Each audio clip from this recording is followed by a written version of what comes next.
Con il decreto sostegno, oltre al calo del fatturato, il governo deve prevedere anche delle misure che coprano i costi fissi che gravano sulle imprese. Una decisione che Francia e Germania, ad esempio, hanno già preso da tempo.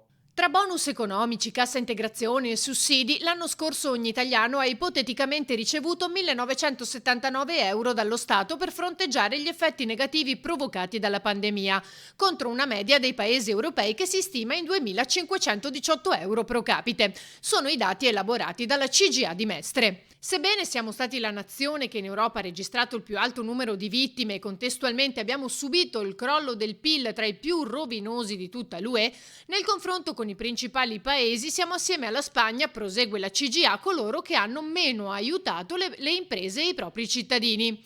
L'Austria, ad esempio, ha erogato 3.881 euro per abitante, la Germania 2.938. Solo la Spagna, con 1.977 euro pro capite, ha stanziato leggermente meno di noi, 2 euro.